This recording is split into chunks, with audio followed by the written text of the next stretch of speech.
El otoño de 1993, en las montañas rocosas de Colorado, se anunciaba como uno de los más hermosos de la década. Los árboles de aspen habían comenzado a teñirse de dorado, creando un contraste hipnótico con el azul profundo del cielo y el gris imponente de las montañas.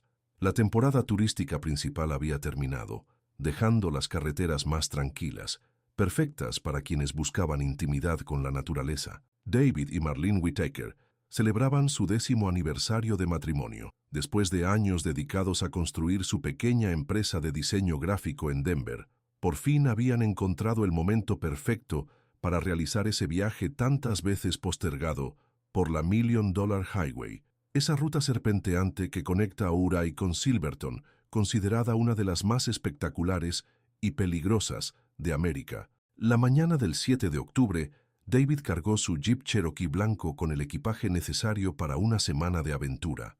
El vehículo, prácticamente nuevo, había sido un capricho que se habían permitido el año anterior. Para cuando podamos escaparnos a las montañas, había dicho Marlene al comprarlo, aunque las oportunidades habían sido escasas hasta entonces. Marlene guardó cuidadosamente su cámara Nikon y varios rollos de película. La fotografía era más que un pasatiempo para ella. Documentaba meticulosamente sus viajes, creando álbumes detallados que luego compartía con amigos y familiares. También llevaba su cámara Polaroid, un regalo de David en su cumpleaños. Para las fotos que no pueden esperar, le había dicho él. El matrimonio había reservado habitación en el histórico Strater Hotel de Durango para el final de su recorrido, pero planeaban detenerse en pequeños alojamientos a lo largo del camino. Su primera parada sería Ouray, la Suiza de América, desde donde iniciarían su travesía por la Million Dollar Highway al día siguiente. Nancy Peterson, vecina de los Whitaker, fue probablemente la última persona en verlos en Denver. Estaban radiantes, declararía después a los investigadores. David bromeaba sobre finalmente usar ese Jeep para lo que fue diseñado, y Marlene no paraba de hablar sobre las fotos que iba a tomar. Me prometieron enviarme una postal desde cada pueblo que visitaran. El viaje hasta Ouray transcurrió sin incidentes. El registro del hotel confirma que se hospedaron allí la noche del 7 de octubre. La camarera del restaurante donde cenaron recordaría más tarde que parecían enamorados como adolescentes, celebrando con una botella de vino local y haciendo planes para el día siguiente. La mañana del 8 de octubre amaneció clara pero fría. Según el registro meteorológico, la temperatura rondaba los 5 grados centígrados, con cielos despejados y vientos suaves, condiciones perfectas para conducir por la escénica ruta. David y Marlene desayunaron temprano, ansiosos por aprovechar la luz matutina para las fotografías. A las 8:47 am, la tarjeta de crédito de David registró una compra en la gasolinera local, combustible completo y un mapa detallado de la ruta. El empleado recordaría posteriormente que David le preguntó sobre los mejores miradores para fotografiar el paisaje otoñal. Les recomendé especialmente el tramo después de Bear Creek Falls, diría el empleado en su declaración. Les advertí que tuvieran cuidado, que no se acercaran demasiado al borde para tomar fotos. Esa carretera no perdona errores. El último rastro confirmado de los Whitaker proviene de las 10:32 am, cuando la cámara de seguridad de un pequeño comercio en la salida de Ouray captó su Jeep Cherokee blanco, dirigiéndose hacia el sur, hacia la parte más desafiante de la ruta. David conducía, Marlene iba en el asiento del copiloto, con su cámara ya preparada. A partir de ese momento, el matrimonio Whitaker se desvaneció. Esa noche, no llegaron a su reserva en un bed and breakfast de Silverton.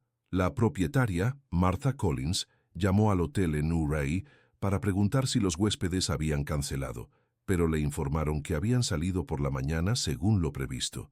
Preocupada pero no alarmada, las cancelaciones de último minuto no eran inusuales, Martha dejó pasar el asunto. Fue Robert Whitaker, hermano menor de David, quien dio la alarma 3 días después. Los Whitaker habían prometido llamar cada noche para dar el reporte del día a la madre de David, quien se recuperaba de una cirugía. Cuando pasaron 72 horas sin noticias, la familia supo que algo andaba mal. Mi hermano era metódico, predecible, explicaría Robert a los medios semanas después. Jamás, en 10 años de matrimonio, habían dejado de llamar a mamá cuando lo prometían. Algo grave tenía que haber pasado. El sheriff del condado de San Juan organizó la primera búsqueda el 12 de octubre. Vehículos patrulla recorrieron toda la ruta entre Ouray y Silverton, deteniéndose en cada mirador, en cada área de descanso. No encontraron señales del jeep blanco. Los guardabosques examinaron las áreas accesibles bajo los numerosos precipicios que bordean la carretera.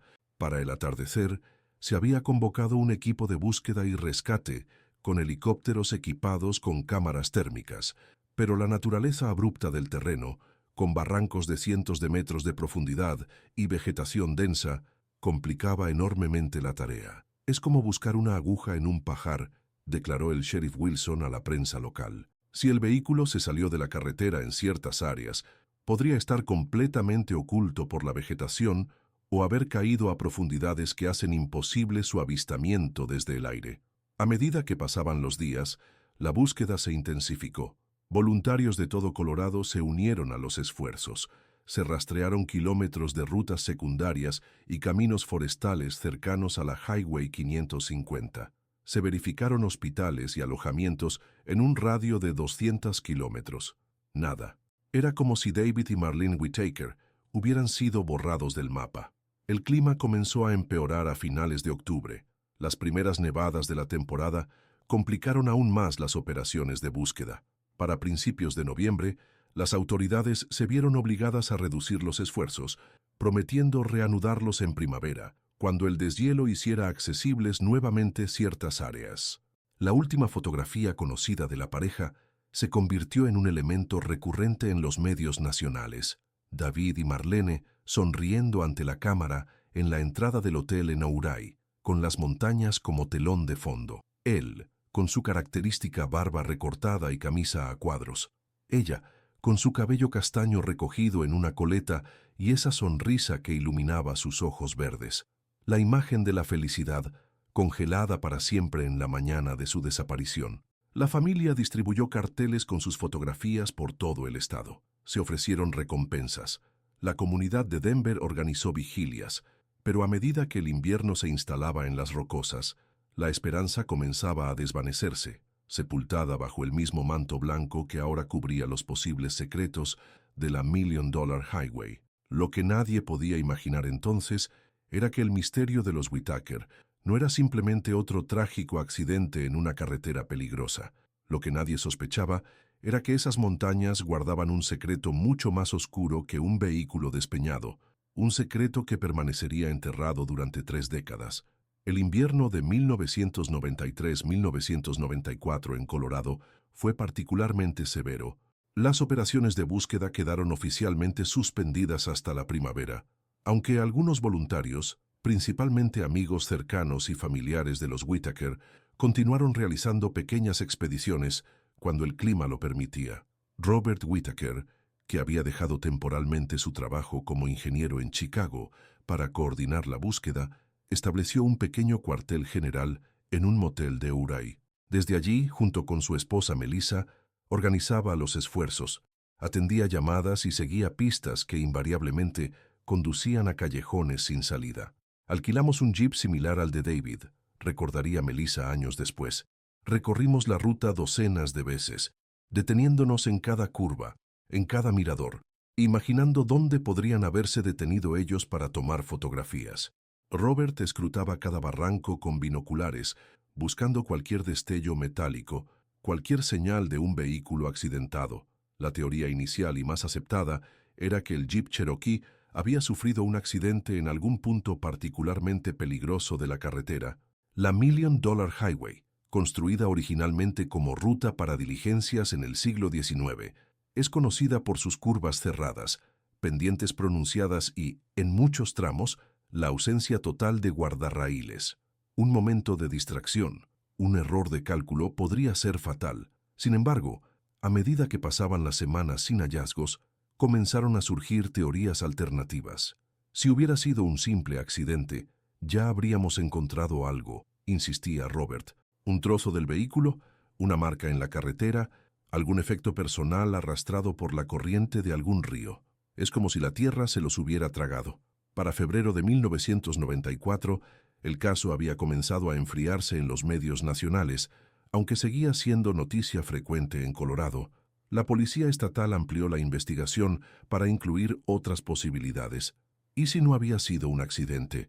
¿Y si los Whittaker habían decidido desaparecer voluntariamente? Esta teoría ganó cierto impulso cuando se descubrió que, 2 semanas antes de su viaje, David había retirado $15,000 de sus ahorros. La explicación oficial de la familia, que planeaba comprar equipo fotográfico profesional como regalo sorpresa para Marlene, satisfizo inicialmente a los investigadores. Sin embargo, cuando se verificaron las tiendas de fotografía de Denver, ninguna tenía registro de consultas o pedidos por parte de David. Mi hermano no estaba huyendo de nada, defendió Robert en una tensa conferencia de prensa. Tenían una vida estable, un negocio próspero, estaban planeando empezar una familia.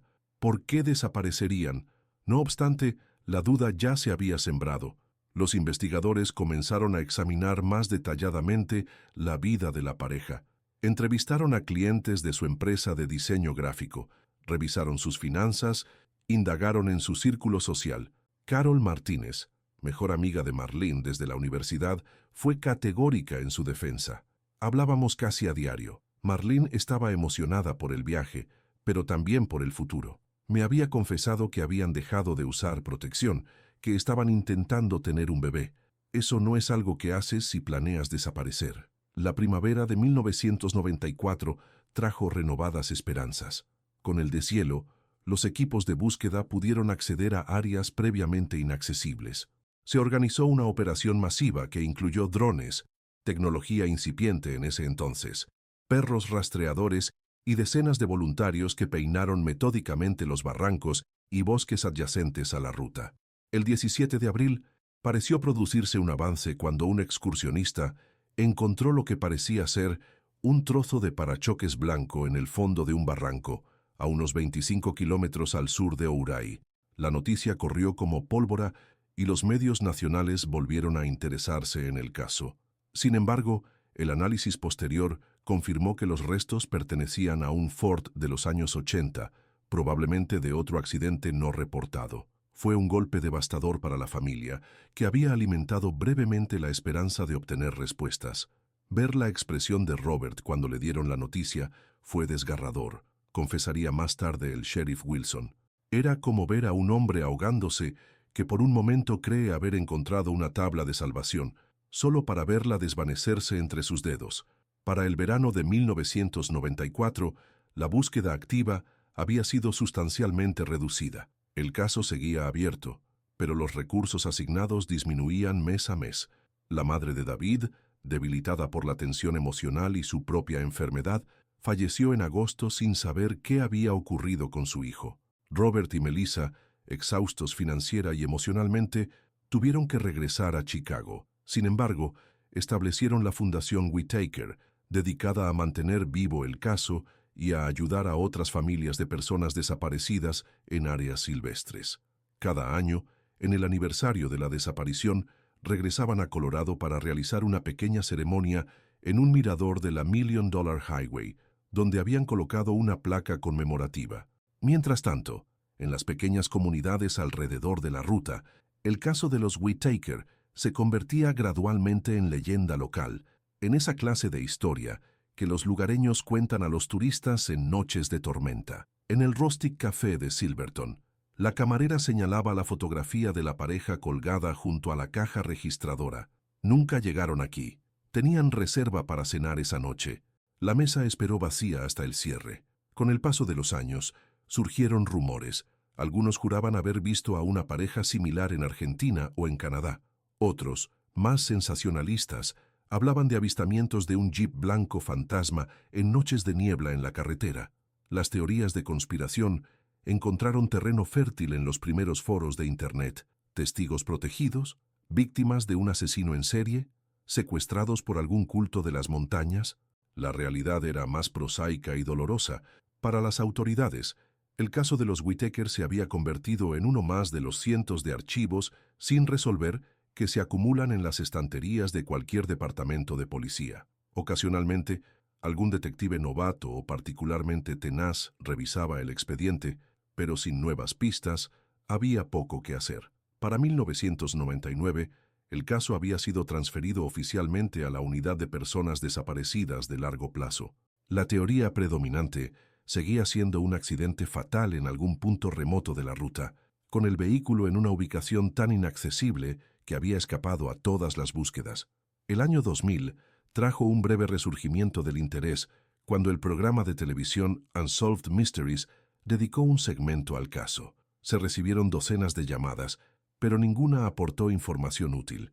En 2003, Robert Whittaker, en un último esfuerzo desesperado, contrató a un equipo privado especializado en búsquedas subacuáticas para examinar los lagos y embalses de la región. La operación, costosa y técnicamente desafiante, no arrojó resultados. «Necesito enterrar a mi hermano», declaró Robert a un periodista local que cubría la búsqueda. «Necesitamos un cierre, algo tangible para decir adiós». Pero el cierre no llegaría, no entonces. A medida que pasaba la primera década del nuevo milenio, incluso la Fundación Whittaker redujo sus actividades. Las ceremonias anuales comenzaron a atraer menos asistentes. La placa conmemorativa en la Million Dollar Highway se deterioró, castigada por las inclemencias del tiempo. El caso se convertía en historia, en estadística, en otra tragedia sin resolver en las imponentes y hermosas montañas rocosas que, como todos los grandes espacios naturales, guardan sus secretos con feroz indiferencia. Para 2013, 20 años después de la desaparición, pocos fuera de la familia inmediata recordaban los detalles del caso. La empresa de diseño gráfico de los Whittaker había sido vendida años atrás. Su casa en Denver tenía nuevos propietarios que desconocían la historia de los anteriores residentes. Las fotografías de Se Busca habían desaparecido de los tablones de anuncios. Solo en una pequeña oficina del FBI en Denver, como parte de un proyecto de digitalización de casos sin resolver, las caras sonrientes de David y Marlene Whittaker fueron escaneadas y almacenadas en una base de datos junto con los escasos detalles conocidos de su desaparición. Nadie podía imaginar que este simple acto administrativo, este traslado de información desde carpetas polvorientas a servidores digitales, sería el primer paso para desenterrar una verdad que había permanecido oculta durante décadas, porque algunos secretos, no importa cuán profundamente estén enterrados, eventualmente encuentran su camino hacia la luz. El 17 de enero de 2024 amaneció como cualquier otro día de invierno en las oficinas del FBI en Albuquerque, Nuevo México. La agente especial Diana Ramírez, recientemente transferida de la División de Cibercrimen de Phoenix, había sido asignada a un proyecto que pocos envidiaban, la revisión sistemática de evidencia antigua para su inclusión en el nuevo sistema de archivos digitales del Buró. Era un trabajo tedioso, admitiría más tarde Ramírez en una entrevista exclusiva.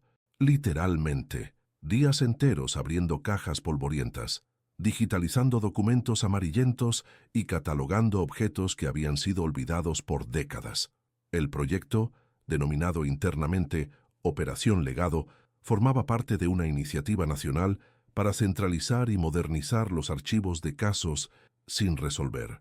Utilizando nuevas tecnologías de reconocimiento facial, huellas dactilares digitalizadas y análisis de ADN, el FBI esperaba resolver algunos de los miles de casos que permanecían abiertos, algunos desde los años 50.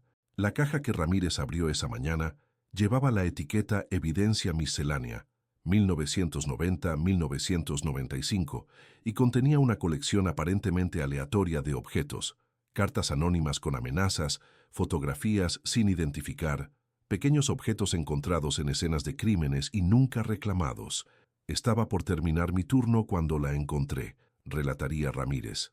Una simple fotografía Polaroid metida en una bolsa de evidencia transparente. Lo que me llamó la atención fue la anotación manuscrita en el sobre que la contenía. Recibida anónimamente, abril 1994, posible broma o caso relacionado desconocido. La fotografía mostraba a una pareja, un hombre y una mujer de unos 30 años, sentados en lo que parecía ser el interior rústico de una cabaña. La imagen era de baja calidad, ligeramente desenfocada, como tomada con prisa.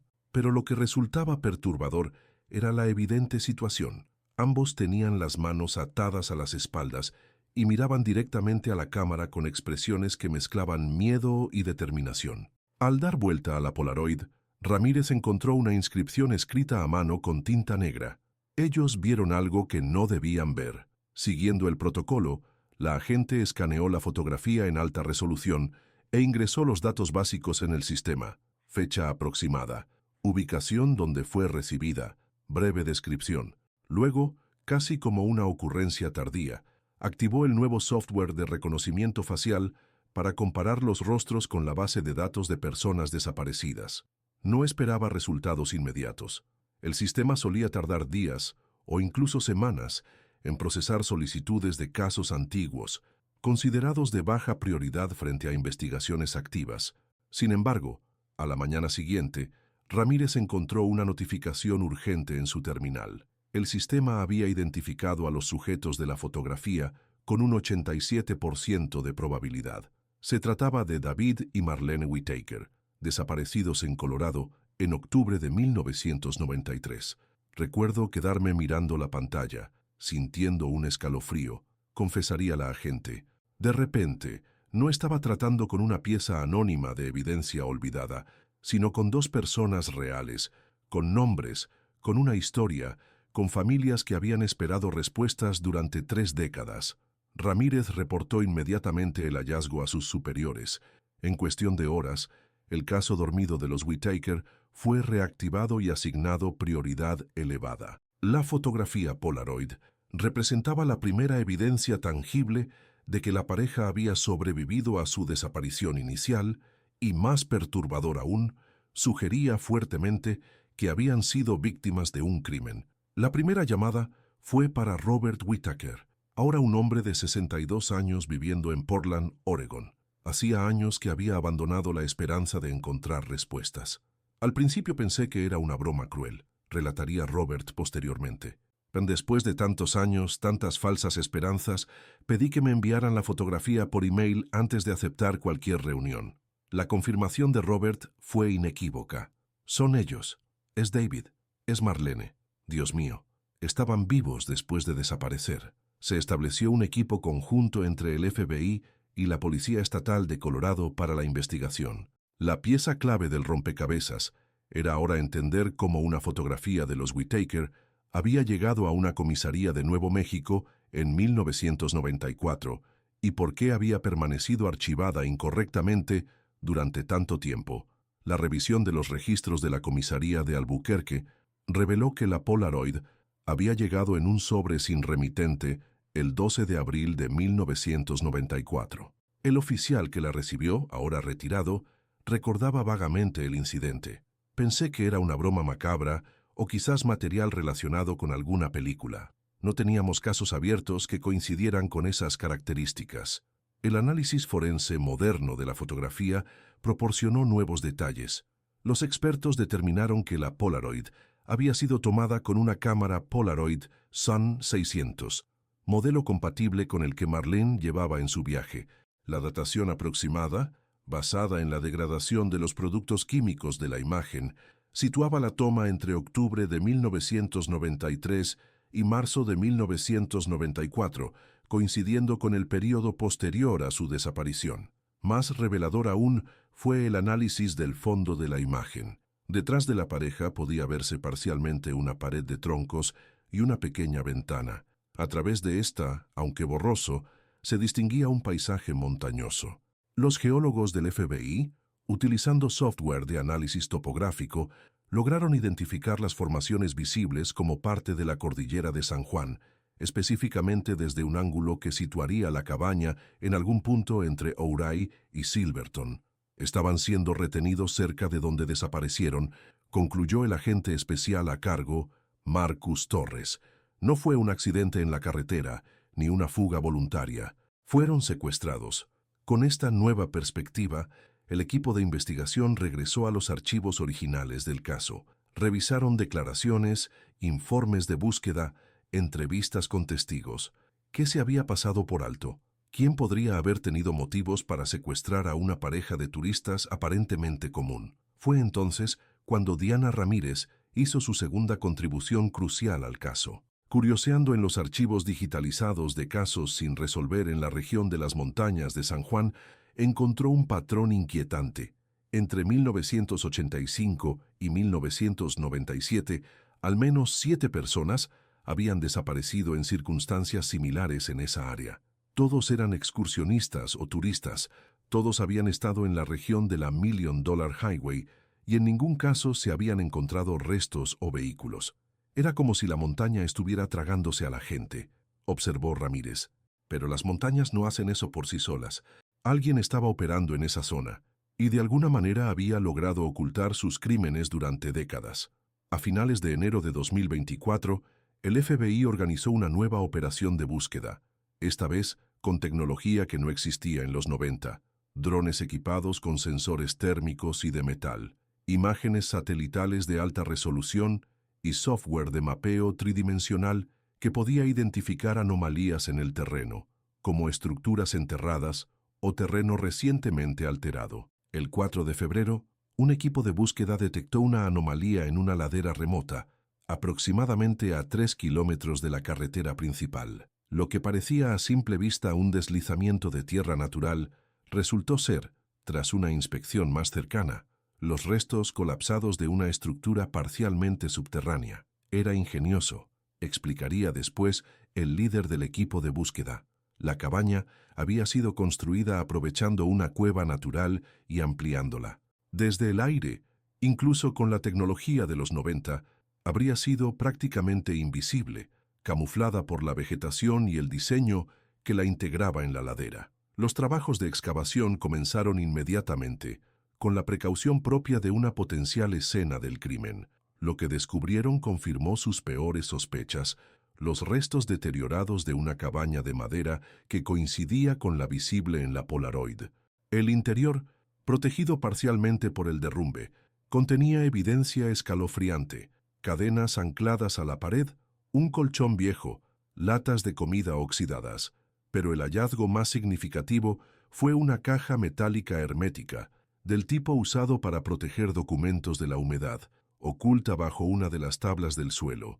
En su interior, perfectamente preservados, se encontraban varios rollos de película fotográfica sin revelar, una libreta con anotaciones y, lo más perturbador, la licencia de conducir de David Whittaker, junto con el anillo de bodas de Marlene. Cuando vi ese anillo, relataría Robert Whittaker, presente durante parte de la excavación por insistencia propia, supe que estábamos finalmente cerca de la verdad. Marlene nunca se lo quitaba. Que estuviera allí separado de ella significaba que ya no lo necesitaba. Los rollos de película fueron procesados con extremo cuidado en los laboratorios del FBI. Las imágenes reveladas provocaron conmoción incluso entre los agentes más experimentados. Eran fotografías tomadas por Marlene durante su fatídico viaje, incluyendo varias de la Million Dollar Highway y sus paisajes. Las últimas fotos del rollo, sin embargo, documentaban algo completamente distinto, lo que parecía ser una operación de trasiego de drogas en un área remota, con vehículos y hombres armados claramente visibles. En una de las imágenes se distinguía parcialmente una matrícula y el rostro de uno de los hombres. «Captaron algo que no debían ver», murmuró Diana Ramírez, recordando la inscripción en la Polaroid. Estaban en el lugar equivocado en el momento equivocado. La libreta, escrita con la caligrafía temblorosa pero determinada de David Whittaker, confirmaba esta teoría. En sus páginas, David había documentado meticulosamente su cautiverio, los nombres que había logrado escuchar, las conversaciones entre sus captores. Sabiendo que probablemente no sobrevivirían, había creado un testimonio, una evidencia, y había encontrado la forma de ocultarla con la esperanza de que algún día fuera descubierta. La última entrada, fechada el 2 de marzo de 1994, decía simplemente: «Dicen que nos trasladan mañana. Marlene cree que es el final. He escondido los rollos y esta libreta. Si alguien encuentra esto algún día, vivimos, amamos, vimos demasiado». No nos olviden, con estos descubrimientos, el caso de los Whittaker dejó de ser una misteriosa desaparición para convertirse en una investigación de homicidio, tráfico de drogas y posible corrupción policial, ya que las anotaciones de David sugerían la complicidad de alguna autoridad local. La matrícula parcialmente visible en las fotografías, junto con el rostro identificado mediante reconocimiento facial moderno, proporcionaron la primera pista tangible sobre los responsables. Se trataba de un vehículo registrado a nombre de Harold Jenkins, un empresario local de Silverton, que había fallecido en 2015. El hombre identificado era Thomas Blackwood, exayudante del sheriff del condado, desaparecido en 2003 tras ser investigado por corrupción. Mientras la investigación se ampliaba, la noticia del descubrimiento de la cabaña y de la nueva evidencia se filtró a los medios. En cuestión de días, el caso de los Whitaker volvió a ocupar los titulares nacionales. Esta vez no como una tragedia misteriosa, sino como un escalofriante crimen que había permanecido impune durante 3 décadas. Para Robert Whitaker, el hallazgo representaba una mezcla agridulce de emociones. O por un lado, confirma nuestros peores temores, declaró en una breve aparición ante la prensa. Por otro, nos acerca a la verdad que hemos buscado durante tanto tiempo. David y Marlene merecen justicia, aunque sea tardía. La caja metálica, ese pequeño cofre de secretos que había sobrevivido al tiempo y al olvido, se convirtió en el símbolo de un caso que se negaba a morir, de 2 vidas cuya historia aún no había terminado de contarse. Y mientras los investigadores seguían desentrañando los hilos de esta trama oscura, la Million Dollar Highway continuaba serpenteando entre las montañas, indiferente a los dramas humanos que había presenciado, guardando quizás otros secretos que aún esperaban ser descubiertos. A mediados de marzo de 2024, la investigación sobre el caso Whitaker había alcanzado proporciones que nadie hubiera imaginado 2 meses atrás. Lo que comenzó como el redescubrimiento de un antiguo caso de desaparición se había convertido en una operación multiagencial que involucraba al FBI, la DEA, la Policía Estatal de Colorado y las autoridades locales de 3 condados. El pequeño pueblo de Silverton, normalmente tranquilo en temporada baja, bullía de actividad con agentes federales instalados en el histórico Grand Imperial Hotel, convertido temporalmente en centro de operaciones. Los residentes más antiguos observaban con inquietud, mientras los pocos turistas invernales fotografiaban fascinados el despliegue de vehículos oficiales. Diana Ramírez, ahora formalmente asignada como agente líder del caso por su papel en el descubrimiento inicial, coordinaba los esfuerzos desde una sala de conferencias improvisada. En la pared principal habían instalado lo que los agentes llamaban el mural, una cronología detallada que conectaba fotografías, documentos y nombres, unidos por hilos de colores que representaban diferentes tipos de conexiones. Lo que estamos descubriendo es una operación que se extendió por casi 2 décadas, explicaría Ramírez posteriormente. No era simplemente un grupo de traficantes locales. Era una red sofisticada que utilizaba la geografía remota de la región para operar con impunidad. Las anotaciones de David Whitaker habían proporcionado nombres y fechas cruciales. El análisis de estos datos, cruzados con registros policiales históricos, registros de propiedades y declaraciones fiscales, había permitido identificar a los principales involucrados en lo que ahora se denominaba la red de la ruta. Harold Jenkins, el empresario fallecido dueño del vehículo fotografiado, resultó ser una pieza central, propietario de varios negocios legítimos en Silverton, incluyendo una tienda de artículos de montaña y un pequeño hotel. Jenkins había construido una fachada respetable mientras aparentemente coordinaba el transporte de drogas desde México a través de rutas remotas de Colorado. El ex ayudante del sheriff Thomas Blackwood había sido su conexión con las autoridades, asegurando que las patrullas evitaran ciertas áreas en momentos específicos y desviando cualquier investigación que se acercara demasiado a sus operaciones. El 20 de marzo, el equipo dio con el primer gran avance. Localizaron a Blackwood viviendo bajo identidad falsa en un pequeño pueblo pesquero de Oregón. El hombre, ahora de 68 años y con una salud deteriorada, fue detenido sin incidentes en una operación discreta que evitó alertar a otros posibles implicados. Inicialmente, Blackwood se negó a cooperar. Sin embargo, cuando los agentes le mostraron las fotografías tomadas por Marlene y las notas de David, su resistencia comenzó a quebrantarse. La perspectiva de múltiples cargos federales, incluyendo complicidad en homicidio, acabó por convencerlo de que su mejor opción era colaborar a cambio de ciertas consideraciones en la sentencia. Su testimonio, registrado durante 3 días de intensos interrogatorios, proporcionó la pieza final del rompecabezas. Fue un accidente, insistió Blackwood, aunque sus ojos evasivos sugerían lo contrario. Se suponía que nadie pasaría por ese camino forestal. Era nuestro punto de entrega habitual, alejado de miradas curiosas. Según su relato, el 8 de octubre de 1993, David y Marlene Whitaker habían tomado una ruta secundaria, posiblemente buscando ángulos fotográficos poco comunes. Se habían topado inesperadamente con una entrega de drogas en proceso. Marlene, fotógrafa compulsiva, había tomado varias instantáneas antes de que el grupo se percatara de su presencia. Jenkins ordenó capturarlos inmediatamente. Yo no estaba allí, me enteré después. Los llevaron a la cabaña mientras decidían qué hacer. La intención inicial, según Blackwood, había sido mantenerlos retenidos temporalmente y liberarlos en algún lugar distante con una historia inventada sobre un secuestro por dinero. Sin embargo, las fotografías que Marlene había tomado complicaron la situación, especialmente cuando descubrieron que algunas mostraban claramente rostros y matrículas. Jenkins estaba furioso. Dijo que no podíamos arriesgarnos, que sabían demasiado. Durante casi 5 meses, David y Marlene permanecieron cautivos en la cabaña remota, mientras el grupo debatía su destino. En ese tiempo, David había logrado ganarse parcialmente la confianza de uno de los guardias, consiguiendo papel y lápiz bajo el pretexto de mantener la cordura. El 3 de marzo de 1994 tomaron la decisión final. Blackwood se negó a dar detalles específicos sobre el destino de la pareja, pero los investigadores asumieron lo peor. Solo puedo decir que Jenkins se encargó personalmente. Yo no estuve presente, no quería saberlo.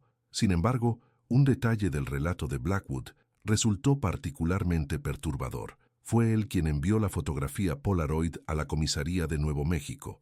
Era mi seguro, admitió. Jenkins se estaba volviendo paranoico, eliminando posibles cabos sueltos. Temí ser el siguiente. Envié esa foto a un lugar alejado de nuestra área, como garantía.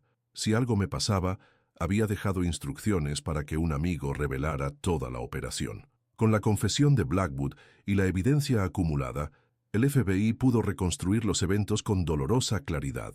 Los Whitaker habían sido víctimas de su propia curiosidad y del instinto fotográfico de Marlene. Su desaparición no había sido un accidente de carretera, sino el resultado de estar en el lugar equivocado, en el momento equivocado. El siguiente paso fue localizar a los demás miembros sobrevivientes de la red. Sorprendentemente, varios seguían viviendo en la región, algunos ocupando posiciones respetables en sus comunidades.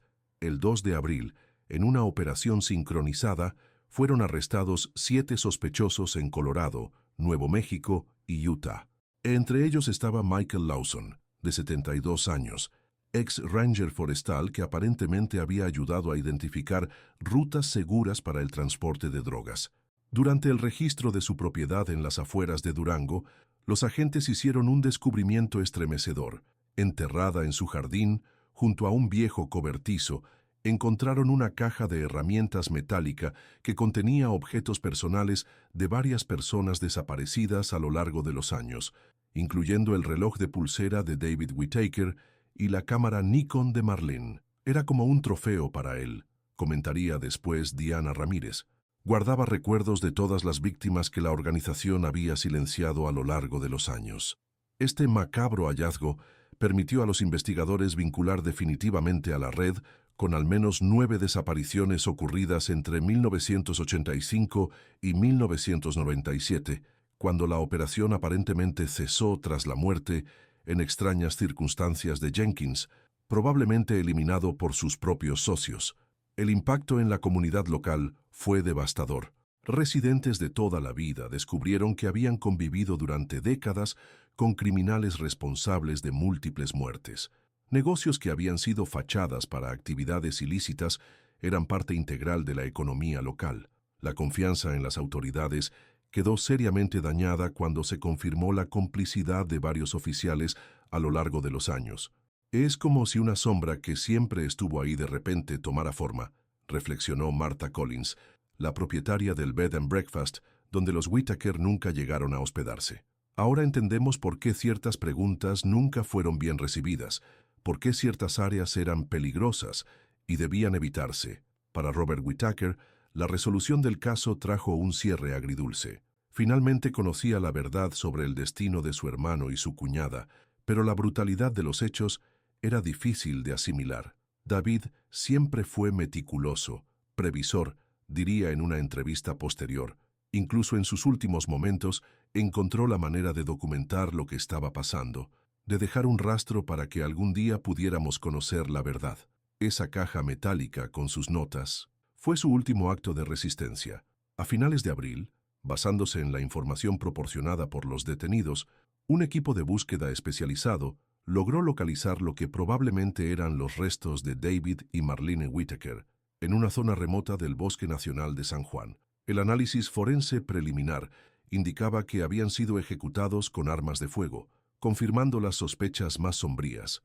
El 15 de mayo de 2024, 3 décadas después de su desaparición, David y Marlene Whittaker finalmente recibieron un funeral adecuado en Denver. Cientos de personas asistieron, muchas sin conexión directa con la pareja, pero profundamente conmovidas por su historia. Entre los asistentes estaba Diana Ramírez, quien había solicitado permiso especial para estar presente. Este caso me cambió, confesaría después. Shahzi hizo entender que nuestro trabajo no se trata solo de resolver crímenes o atrapar criminales. Se trata de restaurar la dignidad de las víctimas, de dar voz a quienes fueron silenciados. En junio, comenzaron los juicios contra los miembros supervivientes de la red. La evidencia era abrumadora. Las notas de David, las fotografías de Marlene, la confesión de Blackwood, los objetos encontrados en posesión de Lawson y los testimonios de varios implicados que buscaban reducir sus sentencias. La prensa nacional cubrió extensamente el caso, destacando no solo el aspecto criminal, sino las vidas de quienes habían sido víctimas. Documentales, podcasts y libros comenzaron a explorar diferentes ángulos de la historia. La Million Dollar Highway, ya famosa por su belleza y peligrosidad, adquirió una nueva capa de notoriedad. Robert Whittaker, en colaboración con Carol Martínez, la mejor amiga de Marlene, estableció una fundación renovada dedicada a apoyar la resolución de casos fríos y a proporcionar recursos para familias de personas desaparecidas. David y Marlene eran personas creativas que amaban la vida, explicaría Robert durante la presentación de la fundación. La mejor manera de honrar su memoria es ayudar a otras familias a encontrar las respuestas que nosotros buscamos durante tanto tiempo. En septiembre de 2024, se colocó un nuevo memorial en un mirador de la Million Dollar Highway. A diferencia de la placa discreta de años atrás, este era un monumento de granito con las fotografías de todas las víctimas identificadas de la red de la ruta. Bajo cada imagen, una simple inscripción: la verdad, finalmente revelada. La historia de los Whittaker había llegado a su dolorosa conclusión, pero su legado continuaba. Las fotografías que Marlene tomó aquel fatídico día de octubre, originalmente destinadas a capturar la belleza de las montañas, habían acabado documentando una oscura operación criminal. La meticulosidad de David al registrar nombres y detalles durante su cautiverio había proporcionado la clave para desmantelar una red que operó impunemente durante años. Cada nueva revelación del caso generaba ondas expansivas que afectaban a otras investigaciones. Antiguos casos de desapariciones en la región fueron reabiertos. Prácticas policiales fueron revisadas. La iniciativa Operación Legado recibió financiación adicional, reconociendo su papel crucial en la resolución del caso. Diana Ramírez, ascendida por su trabajo, se especializó en la revisión de casos fríos utilizando nuevas tecnologías. Hay miles de cajas como esa esperando ser abiertas, señalaría en una conferencia posterior. Tales of miles de historias inconclusas, miles de familias esperando respuestas. La Million Dollar Highway continúa serpenteando entre las imponentes montañas de Colorado, tan hermosa y peligrosa como siempre. Los turistas siguen deteniéndose en los miradores para capturar la majestuosidad del paisaje con sus cámaras, quizás sin saber que, décadas atrás, unas fotografías similares desencadenaron una tragedia que permaneció oculta durante 30 años. A veces, los visitantes se detienen ante el memorial de granito, leen las historias resumidas de las víctimas, observan los rostros sonrientes congelados en el tiempo, algunos dejan flores, otros simplemente guardan un momento de silencio. Y en las noches claras, cuando la luna ilumina los profundos valles y las escarpadas cumbres, casi se puede imaginar a David y Marlene Whittaker finalmente en paz, sus nombres reivindicados, su historia completa al fin. Porque algunos secretos, no importa cuán profundamente estén enterrados, eventualmente encuentran su camino hacia la luz. Y la verdad, aunque llegue tarde, siempre será un faro de justicia en la oscuridad del olvido.